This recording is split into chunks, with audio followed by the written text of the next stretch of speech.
ছেলের বয়স 40, বাপের বয়স 70। বাপের বয়স কত?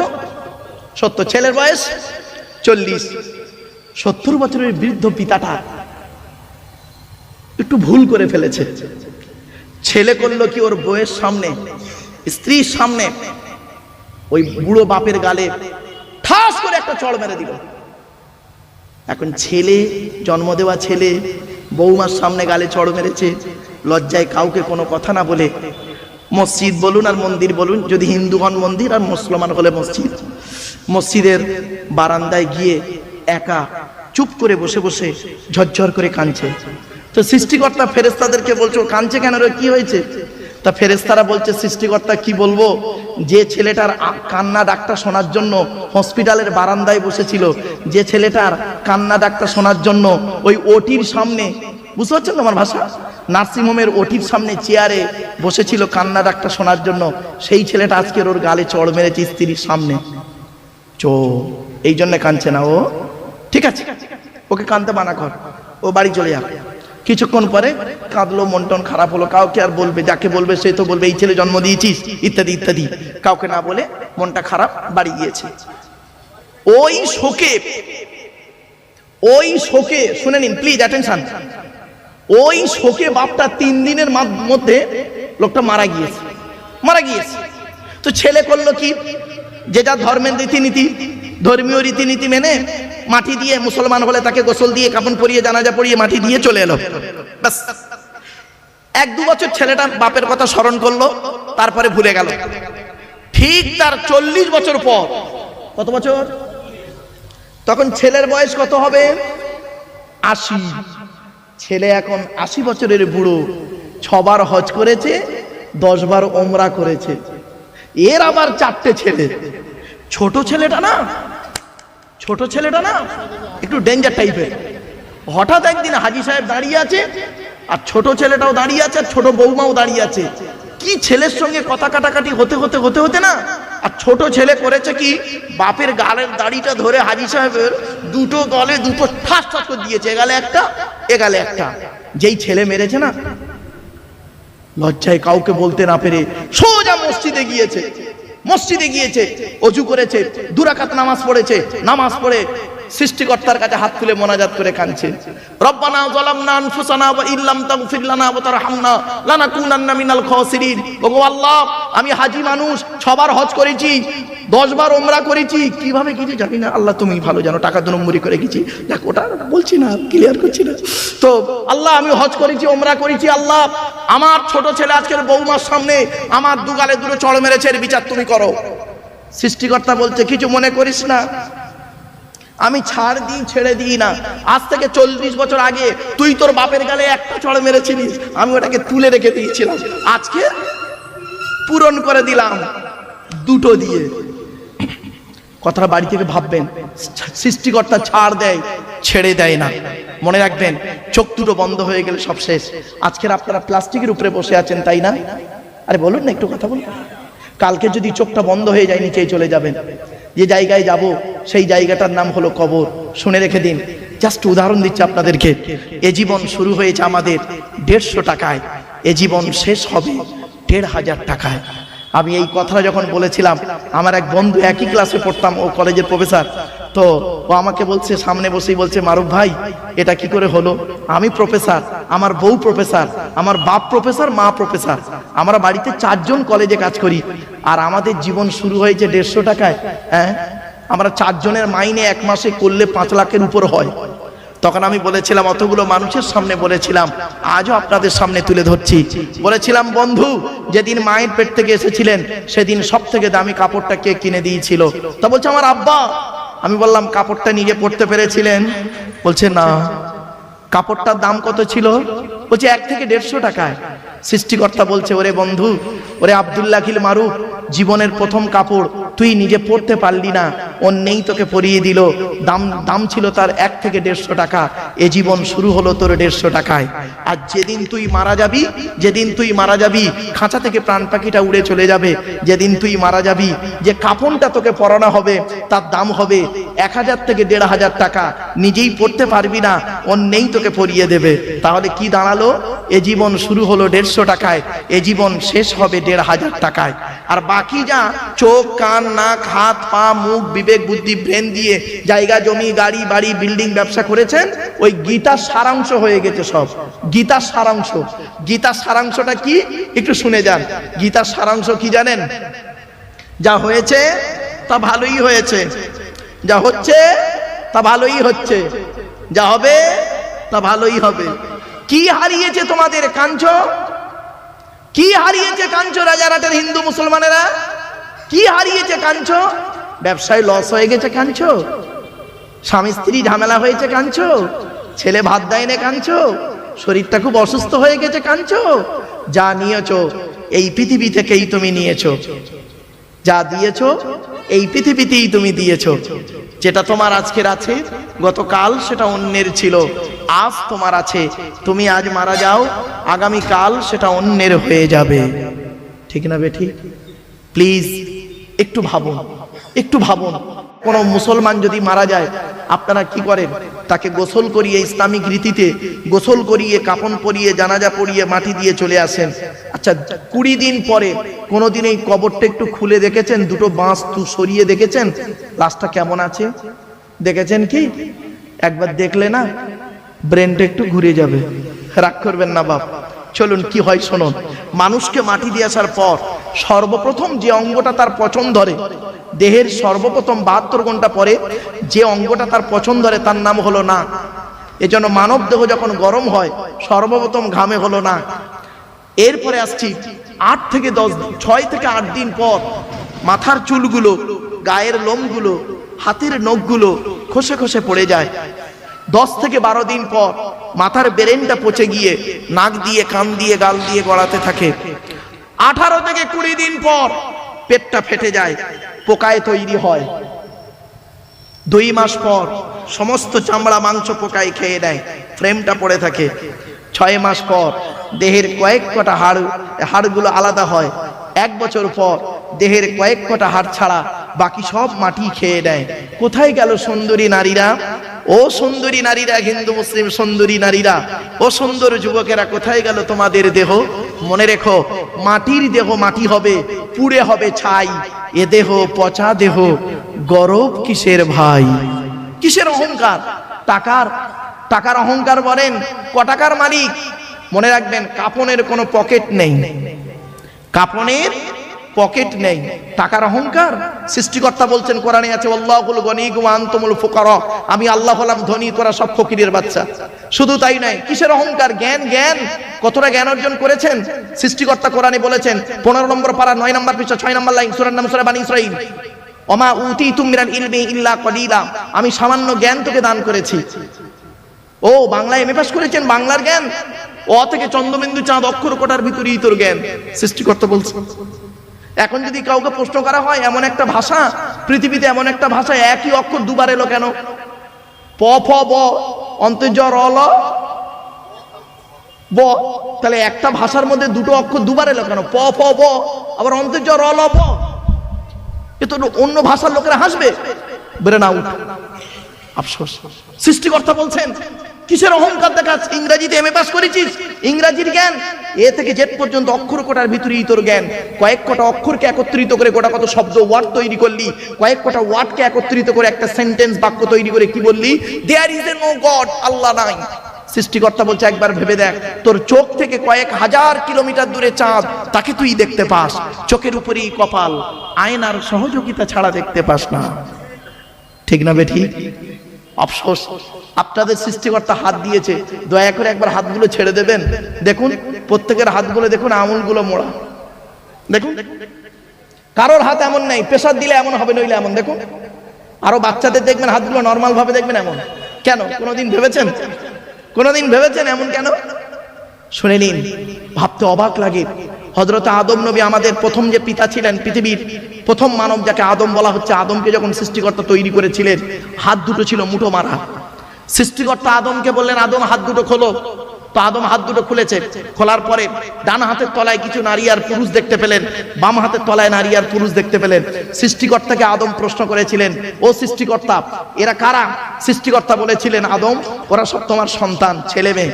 তখন আদম বলেছিলেন সৃষ্টিকর্তাকে, আচ্ছা এদেরকে আলাদা করলেন কেন? সৃষ্টিকর্তা বলেছিলেন আদম তোমার বাম হাতের তলায় যাদেরকে দেখতে পাচ্ছ ওরা সব নরকবাসী, আর ডান হাতের তলায় যাদেরকে দেখতে পাচ্ছ ওরা সব স্বর্গবাসী, জান্নাতি। এখানে বসে বসে আপনি ভাবুন আপনার তকদিরটা আদমের বাম হাতের তলায় আছে না ডান হাতের তলায় আছে। এই বিশ্বাসটা হলো মারাত্মক।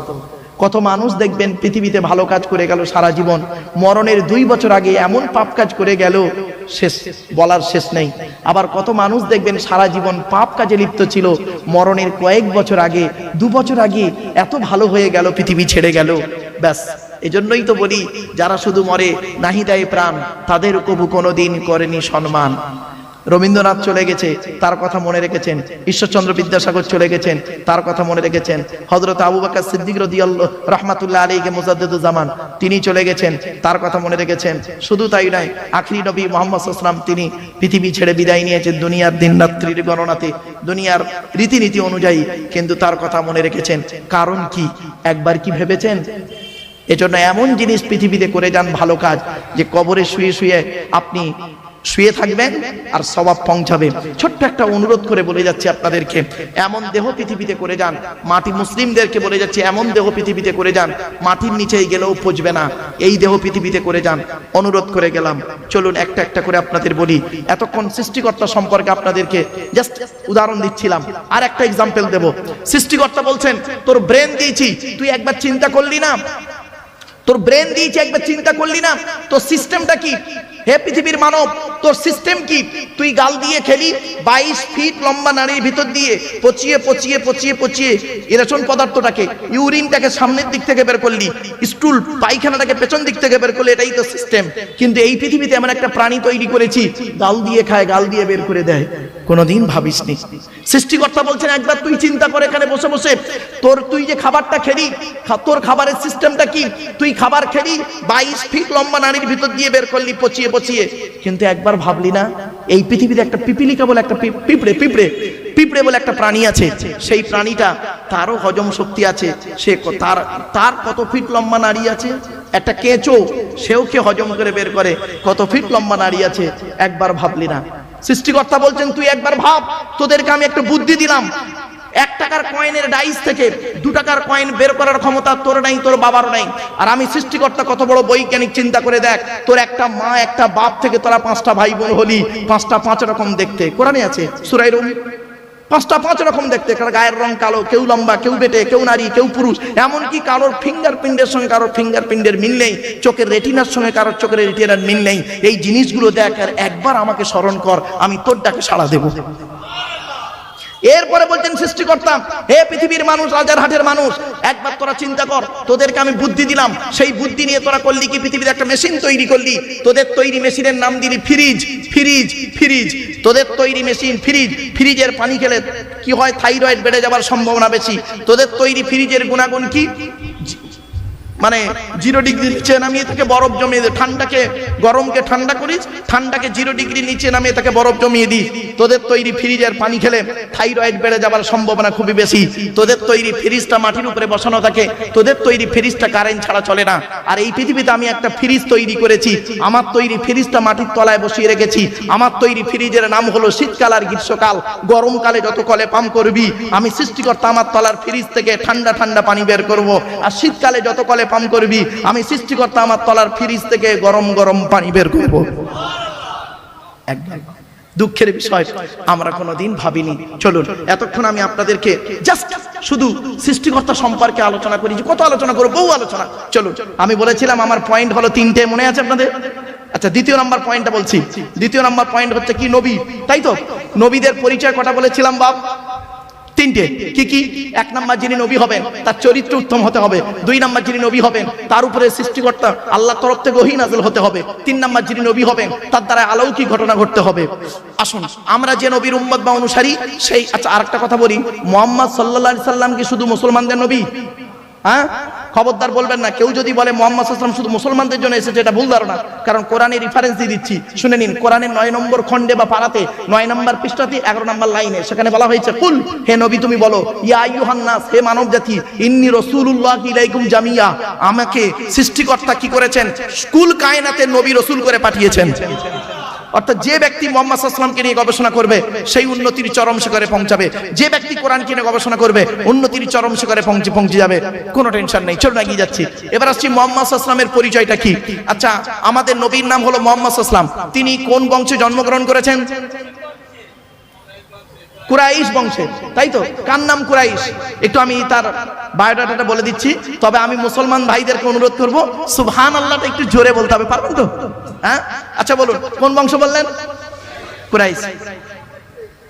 মুহাম্মাদের বাপের নাম আব্দুল্লাহ, আব্দুল্লাহর বাপের নাম আব্দুল মুত্তালিব, আব্দুল মুত্তালিবের বাপের নাম আব্দে মান্নাফ, আব্দে মান্নাফের বাপের নাম হাশেম, হাশেমের বাপের নাম কুসাই, কুসাইয়ের বাপের নাম কিলাব, কিলাবের বাপের নাম মুররা, মুরার বাপের নাম লুবাই, লুবাইয়ের বাপের নাম কাব, কাবের বাপের নাম গালিব, গালিবের বাপের নাম ফিগির, ফিগির থেকে কুরাইশ বংশ এসেছে। নবীর বাপের নাম আব্দুল্লাহ, মায়ের নাম আমিনা, দাদার নাম আব্দুল মুত্তালিব, দাদির নামটা কি? নেতিলা বিনতে খব্বাব, ব্রাকেটে ফাতেমা, কেউ বলেছেন সামিরা। নবীর নানার নাম হলো আব্দুল ওয়াহাব জুহরি, নবীর নানির নাম হলো বারিরা বা বাররা, নবীর দুধবার নাম হলো হালিমা, নবীর দুধ বাপের নাম হলো হারেস, নবীর দুধ ভাইয়ের নাম আব্দুল্লাহ, নবীর বাপের নাম আব্দুল্লাহ, নবীর দুধ ভাইয়ের নাম আব্দুল্লাহ। দূরে যেন করে ফেলবেন না।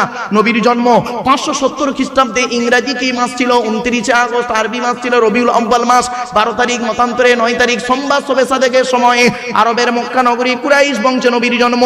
নবীর বাপেরা হলো 10 ভাই, নবীর মায়েরা হলো 19 বোন। নবীর 9টা চাচা, 18টা খালা, 6টা ফুফু, 7টা ছেলে মেয়ে। নবীর 9টা চাচার নাম কি? বড় চাচার নাম হারেস, জুবায়ের, মুকাইয়িম, ফাইদা, জাইদা, আবু লাহাব, হামজা, আব্বাস, আবু তালেব। নবীর বাপ হলো আব্দুল্লাহ। নবীর 7টা ছেলে মেয়ে, 3টে পুত্র সন্তান, 4টে কন্যা সন্তান। 3টে পুত্র সন্তানের নাম কি? 3টে পুত্র সন্তানের নাম হলো, বড় ছেলেটার নাম হলো কাসেম, তারপরের ছেলেটার নাম হলো তাহের বা তৈয়েব, ছোট ছেলেটার নাম হলো ইব্রাহিম। 4টে কন্যা সন্তানের নাম কি? বড় মেয়েটার নাম জয়নাব, রুকাইয়া, উম্মে কুলসুম, ছোট মেয়েটার নাম হলো ফাতেমা, যার সঙ্গে নবীজি হযরতে আলীর বিবাহ দিয়েছিলেন। এখানে একটি ছোট্ট প্রশ্ন, তার উত্তর। আচ্ছা, হযরত আলীকে জামাই করতে গেলেন কেন নবীজি? আরবে কি ছেলের খুব অভাব ছিল? তাও নয়। আর হযরত আলী রাদিয়াল্লাহু তাআলা আনহু কি কোটিপতি ছিলেন? তাও নয়। অনেক আলোচনা, তবে সংক্ষেপে আপনাদেরকে বলে দিচ্ছি, শুনে নিন। হযরত আলীর মধ্যে সৃষ্টিকর্তা অনেক গুণ দান করেছিলেন। প্রত্যেক সাহাবীর মধ্যে অনেক গুণ দান করেছেন। সাহাবীদের সম্পর্কে ভালো ধারণা রাখবেন, খারাপ ধারণা কোনোদিন করবেন না। সেখান থেকে আমি দুটো গুণ তুলে আপনাদেরকে বলছি। এখান থেকে একটা শিক্ষা নেওয়া দরকার। কি? কোন ছেলেকে জামাই করবেন? যাই তাই ছেলেকে আপনারা জামাই করবেন না। আপনাদেরকে আমি অনুরোধ করে যাচ্ছি, যাই তাই ছেলেকে জামাই করবেন না। আর কোন মেয়েকে বৌমা করবেন? যাই তাই মেয়েকে বৌমা করবেন না। একলা বাপের একটা ছেলে দেখে ছুটবেন না, সব একলা বাপের একটা ছেলে সমান নয়। আর এক খালি সাদা চামড়া দেখে মেয়ে বৌমা করবেন না, সব সাদা চামড়ার মেয়ে ভালো নয়। রাগ করবেন না। বাংলায় একটা কথা আছে, নদীর জল ঘোলা ভালো, জাতের মেয়ে কালো ভালো। ঠিক না বেটি? নদীর জল ঘোলা ভালো, জাতের মেয়ে কালো ভালো। রাগ করবেন না। আমার অনেক মা বোন আছেন হয়তো শুনছেন, তারা খারাপ সেন্স নেবেন না, আমি বাস্তবটাই বলছি। কোন ছেলেকে জামাই করবেন? যে ছেলের মধ্যে দুটো গুণ পাবেন। কটা গুণ? দুটো গুণ। আর কোন মেয়েকে বৌমা করবেন? কোরআনে আছে যে মেয়ের মধ্যে 6টা গুণ পাবেন। একটু দয়া করে শুনে যান, হাতে টাইম আছে 2 মিনিট হবে, একটু বলা যাবে না বন্ধু দেবো? ব্যাস চলুন। ছেলেদের কটা গুণ বলেছি? দুটো। কি কি? 1 নাম্বার, ছেলেটি সৎ ছেলে কিনা খবর নেবেন। সৎ। সৎ কাকে বলে? আমি বক্তব্যের শুরুতেই অনেকক্ষণ ধরে কথাটা বলেছি, 2 ঠোঁটের মাঝখানে 2 রানের মাঝখানে। আপনি মেয়ে দেখতে গেলে মেয়ের তো আদ্যপান্ত দেখেন, মেয়েটা কটা প্রেম করেছে, মেয়ের বাপের ক্যারেক্টার ভালো না খারাপ, মেয়ের মায়ের ক্যারেক্টার ভালো না খারাপ। কই একবার ছেলেটাকে তো দেখেন না, ছেলে কটা মেয়েকে নষ্ট করেছে, ছেলের বাম্মার ক্যারেক্টারটা কেমন। আফসোস, আমরা মেয়েদের দেখি কিন্তু ছেলেদের দেখি না। এটা উচিত নয়, উভয়কে দেখা ভালো। আরেকটা কথা বলছি শোনেন। তাহলে 1 নাম্বার হলো সৎ ছেলে কিনা খবর নেবেন। 2 নাম্বার হলো ছেলেটি কর্মী কিনা খবর নেবেন। কর্মী, বাপের হোটেলে খায় এমন ছেলেকে জামাই করবেন না, ছেলেটা পরিশ্রম করে কিনা খবর নেবেন। এবার আসছি কোন মেয়েকে বৌমা করবেন, খুব ইম্পর্টেন্ট। হিন্দু মুসলিম একটু দয়া করে জেনে নিন। কোরআনে বলা হয়েছে কি? মুসলিমাতিন, মুমিনাতিন, কনিতাতিন, তাইবাতিন, আবিদাতিন, সাইয়্যিহাতিন, সাইয়্যিবাতিন ওয়া আবকারা। সূরা তাহরিমের 28 নম্বর পারা বা খণ্ডের 19 নম্বর পৃষ্ঠার 11 নম্বর লাইনে সূরার নাম সূরা তাহরিমের 5 নম্বর বাক্যতে বলা হয়েছে কি, 1 নম্বর যদি আপনি মুসলমান হন, মেয়েটি মুসলমান কিনা খবর নেবেন। 2 নম্বর মেয়েটি বিশ্বাসী মেয়ে কিনা খবর নেবেন। আর খুব ইম্পর্টেন্ট কি জানেন, কানিতাতিন আনুগত্যশীলা মেয়ে কিনা খবর নেবেন। দূর থেকে খবর নিয়ে দেখবেন মেয়েটি ওর বাপ আর মাকে ভক্তি শ্রদ্ধা করে কিনা খবর নেবেন। দূর থেকে খবর নিয়ে সঠিক তথ্য যদি পেয়ে যান মেয়েটি ওর বাপ আর মাকে ভক্তি শ্রদ্ধা করে না, ও যত সুন্দরী মেয়ে হোক, যত বড় মাস্টার ডাক্তার ইঞ্জিনিয়ার প্রফেসরের মেয়ে হোক, খবরদার ওই মেয়েকে জীবনে বৌমা করবেন না। কারণ কি জানেন, ও ওর নিজের বাম্মাকে ভক্তি শ্রদ্ধা করে না, তোমার বাম্মার পাতে সহজে এক থালা ভাত দিতে চাইবে না। বেশিরভাগ মেয়েদের সংসার নষ্ট হয়, কি হিন্দু কি মুসলিম, বর্তমান সময়ে বেশিরভাগ মেয়েদের সংসার নষ্ট হচ্ছে মেয়ের মায়ের কান ভাঙা নিতে। ঠিক না বে ঠিক?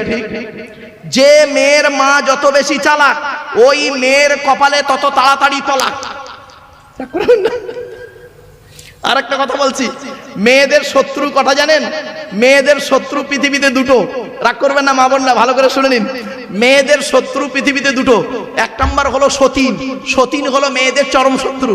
আমার অনেক মা বোন আছে, কি হিন্দু কি মুসলিম, রাগ করবেন না মা বোনেরা, মেয়েদের বুদ্ধি দেখুন, রাগ করবেন না। কি করে, স্বামী মরে যায় যাক, স্বামী মরে যায় যাক, সতীন তো বিধবা হলো, ও নিজে যে বিধবা হয়ে গেছে ওর খেয়ালই নেই। আর একটা শত্রু মেয়েদেরকে শুনুন, মেয়েদের আর একটা শত্রুর নাম শুনবেন, ননদ। ননদ, আপনারা কি বলেন? ননদ হলো মেয়েদের চরম শত্রু। এজন্য আমি অনুরোধ করে যাচ্ছি আপনাদেরকে, হিন্দু মুসলিম ভাইদেরকে অনুরোধ করে যাচ্ছি, আপনি যখন আপনার বোনকে ছোলা চিনি জামা কাপড় টাকা পয়সা দেবেন, বউকে না যাইনে দেওয়াটাই হলো উত্তম। আর অনেকে আছে দেখবেন বউ পাগলা বিবির গোলাম, রাগ করবেন না, কি করেছে জানেন, বোনকে একটা শাড়ি দিচ্ছে, বউকে জানিয়ে, জানো সোনা এইটা বোনকে দিচ্ছি, ওর কলজে ফেটে যাবে, রাগ করবেন না। আচ্ছা কেনই বা আপনারা বইয়ের অনুমতি নেবেন না? আপনাদের তো বইয়ের অনুমতি নিতেই হবে, কেন নেবেন একটু শুনে যান দয়া করে, রাগ করবেন না। আপনাদের মনে আছে গভীর রাতে, বাসর রাতে একা একা বইয়ের ঘরে যখন ঢুকেছিলেন, মনে মনে কি বলেছিলেন, একটু মন্ত্রটা শুনে নিন। 50,000 টাকা ইয়াম্মা গাড়ি 5 ভরি সোনার বিনিময়ে আজ থেকে তোমার বাপের কেনা চাকর গোলাম হইয়া গেলাম। তুমি যাহাই বলিবে তাহাই শুনিব, গন্ডগোল যদি করি মারিতে দ্বিধাবোধ করিবে না। তোমার বিরুদ্ধে যদি কোনোদিন কোনো গন্ডগোল করিয়া থাকি, রাজার আত্মারায় বধূ নির্যাতন কেস দিয়া বাপ আর মাকে জেল খাটাইয়া লকাবে ঢুকাইয়া আমারে পেটাই দেবে। রাগ করবেন না, রাগ করবেন না, কথাটা শুনতে হাসি লাগলো কিন্তু বাস্তব কথা। শুনে নিন, যে ছেলেটা মাধ্যমিক পাশ করলো, নিরুপমার করুণ গল্পটা গল্পগুচ্ছ কাহিনী রবীন্দ্রনাথের লেখা দেনা পাওনা গল্প পড়ার পরে সে ছেলে যদি বলে মাধ্যমিকে স্টার পেয়েছি, আমার সার্টিফিকেটের দাম হলো 50,000 টাকা, ইয়াম্মা গাড়ি 5 ভরি সোনা, তবে একটা গরিবের মেয়েকে বিবাহ করব, আমি আব্দুল্লাহিল মারুফ বলে যাচ্ছি, ওই মাধ্যমিকে স্টার পাওয়া ছেলেটার থেকে যে ছেলেটা 4 পাস করে বাড়িতে বসে থাকে, 4 পাস করা ছেলেটা মাধ্যমিকে স্টার পাওয়া ছেলের থেকে ভালো। ঠিক না বেটি? শুনে নিন, কোন কথার বিরোধিতা করতে শিখুন, কি হিন্দু কি মুসলিম, অনুরোধ করে বলে যাচ্ছি, অনুরোধ করে বলে যাচ্ছি। হয়তো কথাটা শুনতে সাময়িক খারাপ লাগবে, কিন্তু অতি বাস্তব কথা। এই কথা যদি আমি না বলি, কিয়ামতের মাঠে আমাকে ধরা হবে। চলুন আর একটু এগিয়ে যাচ্ছি। আচ্ছা ভাই, পুত্র সন্তান দেওয়ার মালিক কে? জোরে বলুন। কন্যা সন্তান দেওয়ার মালিক কে? এখানে কত সুন্দর কথা বলছেন, কিন্তু প্র্যাকটিক্যাল কি তাই হয়? এখানে বলছেন, কিন্তু প্র্যাকটিক্যালে কি হয়? যখন প্রথম বাচ্চা যদি কন্যা সন্তান হয়, অনেক বাপ আছে, অনেক শ্বশুর শাশুড়ি আছে, বৌমা যদি প্রথম সন্তান কন্যা হয় রেগে যায়, এমনকি তার প্রতি অত্যাচার চলে। আপনি কি জানেন 10টা কুপুত্র সন্তানের থেকে একটা সুকন্যা সন্তানই যথেষ্ট। ঠিক না ঠিক? এজন্য আপনাদেরকে আমি অনুরোধ করে বলে যাচ্ছি, ছেলেদেরকে যেমন মাধ্যমিক উচ্চ মাধ্যমিক বিএ পাস এমএ পাস আলেম হাফেজ মাস্টার ডাক্তার ইঞ্জিনিয়ার প্রফেসর করাচ্ছেন, সাথে সাথে মেয়েদেরকেও মাধ্যমিক উচ্চ মাধ্যমিক BA pass MA pass আলেমা হাফেজা master doctor engineer professor করাবেন। কারণ কি জানেন, ইংরেজিতে একটা কথা আছে, 1 mothers is equal to 100 teachers। একটা মা হলো 100 জন শিক্ষকের সমতুল্য। একজন পুরুষ যদি শিক্ষিত হয় সে কেবল নিজেই শিক্ষিত হয়, একজন নারী যদি শিক্ষিত হয় গোটা পরিবারটা শিক্ষিত হয়। এজন্য ছেলেকে ধনী না বানিয়ে জ্ঞানী বানিয়ে যান, ছেলেকে ধনী না বানিয়ে জ্ঞানী বানিয়ে যান। কোরআনে আছে 82 জায়গায় বিভিন্ন অ্যাঙ্গেলে নামাজের কথা, আর 92 জায়গায় আছে লেখাপড়ার কথা। তো কোন সংখ্যাটা বেশি, 82 না 92? তাহলে লেখাপড়ায় পিছিয়ে কেন, গবেষণায় পিছিয়ে কেন? অনুরোধ করে বলে গেলাম। এখন যদি বলেন হুজুর আমি গরিব মানুষ, আমার ছেলেকে লেখাপড়া শেখাতে পারছি না, গরিব, ওটা কোনো কজ নয়, রাগ করবেন না। যে চাই চিনি তাকে যোগাই চিন্তামণি, যে চাই চিনি তাকে যোগাই চিন্তামণি। আচ্ছা, আপনি কি ওই ভারতের প্রাক্তন রাষ্ট্রপতি আবু বকর জয়নুল আবেদিন আব্দুল কালাম, যিনি পৃথিবী ছেড়ে চলে গেছেন, যাকে মিসাইল ম্যান বলা হয়, ভারতের একজন মানে রাষ্ট্রপতি ছিলেন, প্রাক্তন রাষ্ট্রপতি, তার বাপের মতো কি গরিব আপনি? তাহলে আপনি কেন পথ দেখাচ্ছেন? ছেলে মেয়েকে লেখাপড়া শেখান, অন্য বস্তু দিয়ে ঘর ভর্তি না করে পুস্তক দিয়ে ঘর ভর্তি করুন। ছেলেকে লেখাপড়া শেখান, মেয়েকে লেখাপড়া শেখান। যে জাতি লেখাপড়ায় পিছিয়ে, সে জাতি সব দিকে পিছিয়ে। শত মূর্খ লয়ে আমি স্বর্গে নাহি যাব, দ্বাদশ পণ্ডিত নিয়ে পাতালেই রব। 100 জন মূর্খ মানুষকে নিয়ে স্বর্গে গিয়ে কোনো লাভ নেই, 12 জন শিক্ষিত লোককে নিয়ে নরকে থাকা অনেক ভালো। মূর্খ বন্ধুর থেকে শিক্ষিত শত্রু ভালো। বাড়ি থেকে একটু ভাববেন। চলুন এগিয়ে যাচ্ছি। কন্যা সন্তান সম্পর্কে একটা কথা আপনাদের বলি। পৃথিবীতে একজন নবী এসেছিলেন, নাম হলো তার মুসা নবী। নাম শুনেছেন আপনারা? হ্যাঁ, মুসা নবী একদিন সৃষ্টিকর্তাকে বলছেন, মুসা নবী সৃষ্টিকর্তাকে বলছেন, সৃষ্টিকর্তা আপনি যখন খুশি হন তখন কি করেন? তো সৃষ্টিকর্তা বললেন, মুসা আমি যখন খুশি হই তখন আমি কি করি জানো? সেই এলাকায় আকাশ থেকে পানি বর্ষণ করি। জোরে বলুন সুবহানাল্লাহ। তারপরে মুসা ফের প্রশ্ন করলেন, মুসা নবী ফের প্রশ্ন করছেন, আচ্ছা তার থেকে বেশি খুশি হলে কি করেন? তো সৃষ্টিকর্তা বললেন, তার থেকে বেশি খুশি হলে যে ব্যক্তির প্রতি আমি খুশি হই তার বাড়িতে মেহমান বা অতিথি পাঠিয়ে দিই। জোরে বলুন সুবহানাল্লাহ। এরপরে মুসা নবী তৃতীয়বার প্রশ্ন করছেন সৃষ্টিকর্তাকে, আপনি সব থেকে বেশি খুশি হলে কি করেন? তো সৃষ্টিকর্তা বলছেন, মুসা আমি যে ব্যক্তির প্রতি সব থেকে বেশি খুশি হই ওই ব্যক্তির বাড়িতে কন্যা সন্তান দান করি। তাহলে কন্যা সন্তান হলে মুখটা বেঁকে যায় কেন? বাড়ি থেকে ভাববেন। চলুন এগিয়ে যাচ্ছে। এবার আসছি, এখানে আমরা বসে আছি তো প্রফেট মুহাম্মদ সাল্লাল্লাহু আলাইহি সাল্লাম একদিন করেছিলেন কি, সঙ্গীদেরকে বলেছিলেন তোমাদের বাড়িতে কয় শ্রেণীর মেয়ে ছেলে আছে গো? তো সঙ্গীরা বলেছিলেন, সাহাবীরা বলেছিলেন, হে নবী আমাদের বাড়িতে 4 শ্রেণীর মেয়ে ছেলে আছে। কে কে? মা, বোন, মেয়ে, বউ। আপনার আমার বাড়িতেই 4 শ্রেণীরই মেয়ে ছেলে আছে, ঠিক না বে ঠিক?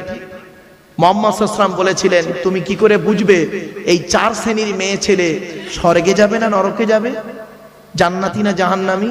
কি করে বুঝবেন আপনারা? চলুন, মুহাম্মদ সাল্লাল্লাহু আলাইহি ওয়াসাল্লাম বলে গেলেন এই টু দি পয়েন্টের এই কটা কথা দয়া করে একটু শুনে যান। কি মুহাম্মদ সাল্লাল্লাহু আলাইহি ওয়াসাল্লাম বললেন? এই 2 মিনিট। মুহাম্মদ সাল্লাল্লাহু আলাইহি ওয়াসাল্লাম বলেছিলেন, যে সমস্ত নারীদের মধ্যে কমসে কম এই 6টা অভ্যাস থাকবে, ওই নারী যত ধর্মের কাজ করুক ওই নারী নরকে যাবে। ওই নারী যত ধর্মের কাজ করুক ওই নারী নরকবাসিনী, জাহান্নামী নারী। কি কটা জিনিস? কমসে কম 6টা। একটু দয়া করে শুনে যান। 1 নাম্বার হলো কি, যে নারী তার স্বামীর সঙ্গে মেজাজ দিয়ে কথা বলে। অনেক মা বোন আছে দেখবেন পাড়ার লোকের সঙ্গে কথা বলে মিষ্টি ভাষায়, আর স্বামীর সঙ্গে যখন কথা বলে মেজাজ দিয়ে কথা বলে। জানি না কেন বলেন, হয়তো মেয়েটা দেখতে সুন্দরী, ছেলেটা দেখতে সুন্দর নয়। হয়তো মেয়েটা বড় লোকের ঘরের মেয়ে, ছেলেটা গরিবের ছেলে। হয়তো মনে হয় মেয়েটি MA পাস, ছেলেটি 8 ফেল। জানি না কি কারণ। তবে 1 নাম্বার নবীজি বললেন, ওই নারীদের প্রতি জাহান্নাম, নরকবাসিনী নারী যে নারী তার স্বামীর সঙ্গে মেজাজ দিয়ে কথা বলে। 2 নাম্বার হলো ওই নারী যে নারী তার স্বামীর দুর্নাম বদনাম অন্যের কাছে করে বেড়ায়। 3 নাম্বার ওই নারীর প্রতি নরক জাহান্নাম যে নারী কি করে, স্বামী থাকতে অন্য পুরুষের সঙ্গে পরকীয়ায় লিপ্ত হয়। বাড়ি থেকে ভাববেন। 4 নাম্বার ওই নারীর প্রতি সৃষ্টিকর্তা বলেছেন, ও নামাজ পড়ে রোজা রেখে হজ করে জাহান্নামে যাবে যে নারী স্বামীর বিছানা ছেড়ে দিয়ে, বিনা কারণে স্বামীর বিছানা ছেড়ে দিয়ে অন্য বিছানায় রাত কাটায়। 5 নাম্বার ওই নারী যে নারী স্বামীর পরিবারের সঙ্গে খারাপ আচরণ করে। স্বামীর পরিবার কারা? স্বামীর বাপ, স্বামীর মা, স্বামীর ভাই, স্বামীর বোন। অনেক মেয়ে ছেলে আছে দেখবেন কি হিন্দু কি মুসলিম, ওর স্বামীকে খুব ভালোবাসে, স্বামীর বাপ ভাইকে দেখতে পারে না, ওর পিতামাতা এলে দেখবেন কত ভক্তি শ্রদ্ধা চলে, আর স্বামীর পিতামাতা এলে তাদের প্রতি কোনো গুরুত্ব নেই। ওই নারী যত ধর্মের কাজ করুক না কেন, ও জাহান্নামী নরকবাসিনী নারী। 6 নাম্বার হলো ওই নারী, যে নারী তার স্বামীকে বলে তোমার সঙ্গে বিয়ে হয়ে আমার জীবন নষ্ট হয়ে গেছে, আমার মতো মেয়ে বলে তুমি বেঁচে গেলে, অন্য কেউ হলে বুঝতে পারতে, ওই নারী হলো জাহান্নামী নারী। কারণ জন্ম মৃত্যু বিবাহ সবই সৃষ্টিকর্তার হাত, ঠিক না ঠিক? আর আপনাদেরকে অনেক কষ্ট দিয়েছি, আর কষ্ট দেব না। শেষবারে 1 মিনিটের ভিতরে একটা কথা আপনাদের বলেই আমি আমার বক্তব্য শেষের দিকে নিয়ে যাব। কারণ প্রশাসনকে আমরা ভক্তি শ্রদ্ধা মানে ভারতীয় সংবিধানকে অ্যাকর্ডিং টু ইন্ডিয়ান ল এবং অ্যাকর্ডিং টু ইন্ডিয়ান লকে আমরা অত্যন্ত ভক্তি শ্রদ্ধা রেসপেক্ট করি, সম্মান করি, মনে রাখবেন। সেজন্য মানে প্রশাসনের প্রতি আমাদের একটা আস্থা, ভরসা, ভালোবাসা আছে। তাদের পূর্ণ সহযোগিতায় এই থানার ওসি থেকে শুরু করে আইসি পর্যন্ত এবং কনস্টেবল যারা আছেন, তারা বিভিন্ন দিক থেকে আপনাদের সকলের সহযোগিতা করেছেন। সেজন্য তাদেরকে ধন্যবাদ জানিয়ে শেষ লাস্ট একটা পয়েন্ট 1 মিনিটের মধ্যে বলে দিচ্ছে, শুনে নিন। আপনার আমার মৃত্যু হবেই হবে, ঠিক না ঠিক? মৃত্যুর পরে সৃষ্টিকর্তা পরকালে আপনাদেরকে 2 দিকের প্রশ্ন করবে। কদিকের? 2 দিকের প্রশ্ন। একটা প্রশ্ন হবে সৃষ্টিকর্তার তরফ থেকে, আর একটা প্রশ্ন হবে বান্দাদের তরফ থেকে। সৃষ্টিকর্তার তরফ থেকে প্রশ্ন করবেন, সৃষ্টিকর্তা কি? এই যে ধর্মের মানুষ, আপনি মুসলমান হলে আপনাকে প্রশ্ন করা হবে নামাজ পড়েছিলিস, রোজা রেখেছিলিস, ইত্যাদি ইত্যাদি। তো আপনি সেদিন মার খাবার ভয়ে বলবো মাঝে মাঝে করেছি, মাঝে মাঝে করি না, আপনি দয়ালু দয়াবান, আজকে মাফ করে দিন। তো সৃষ্টিকর্তা সেদিন যদি মাফ করে দেন তো পার হয়ে গেলাম, আর যদি মাফ না করে যদি বলে দাঁড়া তোর খবর আছে, হিসাব আছে, তাহলে আমাদের 12টা বাজলো, চলো। কিন্তু আমরা এখানে যত হিন্দু মুসলিম দাঁড়িয়ে আছি, বসে আছি, ধরা আমরা পড়বই বান্দার তরফের প্রশ্ন। বান্দার তরফ থেকে 10খানা প্রশ্ন হবে, 10 দিকের প্রশ্ন। কদিকের? 10 দিকের প্রশ্ন। কি হিন্দু কি মুসলিম কারো ছাড় হবে না, চিন্তা নেই। প্রথম প্রশ্ন হবে, শোন, পৃথিবীতে স্বামী হিসাবে কতটা দায়িত্ব পালন করেছিস? এখানে যারা স্বামী আছেন হিন্দু মুসলিম, স্বামী হিসেবে কতটা দায়িত্ব পালন করেছেন? বিশ্বনবী মুহাম্মদ সাল্লাল্লাহু আলাইহি ওয়াসাল্লাম বলেছেন প্রত্যেক স্বামীর দায়িত্ব হলো তার স্ত্রীকে কমসে কম 17টা শিক্ষা দিতে হবে। টাইম নেই, ওদিকে গেলাম না। 2 নাম্বার বলা হবে কি, পিতা হিসেবে কতটা দায়িত্ব পালন করেছো? প্রফেট মুহাম্মদ সাল্লাল্লাহু আলাইহি ওয়াসাল্লাম বলেছেন প্রত্যেক পিতামাতার দায়িত্ব হলো ছেলে মেয়ের উপরে 3টি। টাইম নেই, বাদ দিলাম। 3 নাম্বার, ছেলে হিসেবে কতটা দায়িত্ব পালন করেছিলিস? পিতামাতার সেবা যত্ন করেছিলিস? ব্যাস, ধরা পড়ে যাবে। 4 নাম্বার, ভাই হিসেবে কতটা দায়িত্ব পালন করেছিলিস? বোনের ফারাইজি অংশ দিয়েছিলিস না বোনের অংশ মেরে নিয়েছিলিস, ভাইয়ের অংশ মেরে নিয়েছিলিস? 5 নাম্বার, চাচা বা কাকা। এখানে যত চাচা বা কাকা বসে আছে দেখবেন, বাপ মারা গেছে, চাচা বেঁচে আছে, ছোট ছোট ভাইবোদের সম্পত্তি উনি নিজের নামে রেকর্ড করে বসে আছে, উনি আবার হাজি সাহেব। ছি ছি ছি ছি ছি ছি ছি ছি ছি, লজ্জা করা উচিত। 6 নাম্বার, খুব ইম্পর্টেন্ট, দুলা ভাই। এরা কি বলেন, আপনারা কি বলেন? দুলা ভাই হিসাবে এখানে যারা দুলা ভাই আছেন, বোনাই আছেন, ওদেরকে ধরা হবে। শালীর সঙ্গে কিরূপ আচরণ করেছিলিস? দুলা ভাই। তার সঙ্গে আরেকজন আছে দেবর। আপনারা কি বলেন? দেবর স্বামীর উপরেরটা না পরেরটা? পরেরটাকে বলেন দেবর। এই দেবরদেরকে ধরা হবে। দুলা ভাই বা দেবর হিসাবে কতটা দায়িত্ব পালন করেছি? এরপরে বলা হয়েছে 7 নাম্বার, খালু বা জামাই বাবু হিসাবে ধরা হবে।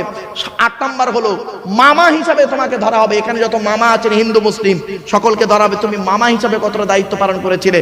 9 নাম্বার হলো দাদু হিসাবে, দাদু বাপের বাপকে কি বলেন? দাদু হিসাবে আপনাদের ধরা হবে। যে বাপের তোকে 4টে ছেলে দিয়েছিলাম, বড় ছেলেটা চাকরি করতে বলে বড় ছেলেদেরকে বিস্কুট লজেন কিনে দিতি, আর ছোট ছেলেটা গরিব বলে তার কিছু দিতি কিনা। তোর মতো দাদু এখানে আজকে নরকবাসিনী, নরকবাসী বাড়ি থেকে ভাববেন। 10 নাম্বার লাস্ট পয়েন্ট, নানা হিসাবে আপনাকে ধরা হবে। মায়ের বাপকে আপনারা কি বলেন? নানা যারা আছেন তাদেরকে ধরা হবে। বলা হবে তোর আমি 4টে মেয়ে দিয়েছিলাম, বড় জামাইটা চাকরি করতো, প্রমোটারি ব্যবসা করতো, তার ছেলে মেয়ে যখন আসতো ভালো ভালো খাওয়াতি, আর ছোট জামাইটা কি করতো? লেবারের কাজ করতো। সে যখন তার বউ বাচ্চাকে নিয়ে আসতো তার প্রতি গুরুত্ব ছিল। তোর মতো নানা আজকের জাহান্নামী। তুই যত নামাজ পড়, রোজা রাখ, জ্ঞানী গুণী বুদ্ধিজীবী মানুষ, এই 10টা দায়িত্ব যদি আপনার থাকে, যদি করে যান পৃথিবীতে, সকালবেলা ঘুম থেকে উঠে বলবেন ইনশাআল্লাহ আমি স্বর্গবাসী, জান্নাতি মানুষ। আর যদি না পারেন, যতদিন বাঁচবেন এই 10টা প্রশ্নের উত্তর খুঁজে বের করবেন। অনুরোধ করে বলে গেলাম, এতক্ষণ আপনাদের কাছে বিভিন্ন দিক থেকে আলোচনা করলাম, বিভিন্ন অ্যাঙ্গেল থেকে কথা বলতে চেয়েছিলাম একটাই, হিন্দু মুসলিম কাঁধে কাঁধ মিলিয়ে চলুন, ভ্রাতৃত্ব বজায় রেখে চলুন, একে অপরের বিপদে ঝাঁপিয়ে পড়ুন, একে অপরের ভালোবাসুন। ভ্রাতৃত্বের ওয়াজ অনেকটা ছিল, কিন্তু টাইম শর্ট বাবা, অতি অল্প টাইমের ভিতরে, শর্ট টাইমের ভিতরে কটা বলবার কটা করব, আলোচনা করতে করতে বিভিন্ন দিক থেকে কথা বললাম। তাই আপনাদেরকে অনুরোধ করছি একটাই কথা, বাপ আগামী এই জলসার জন্য এমন কোন ব্যক্তি আছেন, বাপ মারা গেছে, মা মারা গেছে, ভাই বোন, দাদা দাদি, নানা নানি মারা গেছে, তাদের রুহে মাগফিরাতের জন্য, তাদের আত্মার শান্তির জন্য, আত্মার কল্যাণের জন্য এমন কোন ব্যক্তি আছেন, পিতামাতা, মৃত পিতামাতা বা জীবিত বৃদ্ধ মানে বয়স্ক অসুস্থ পিতামাতার জন্য, তারা দাদা দাদি, নানা নানি, শ্বশুর শাশুড়ি, ছেলে মেয়ে, স্বামী স্ত্রীর জন্য একজন ব্যক্তির কাছে আমি কিছু পয়সা চাইছি, ডোনেট চাইছি, এমন কেউ আছেন? দয়া করে একটু দেবেন, ডোনেশন করবেন, একটু ডোনেট করবেন।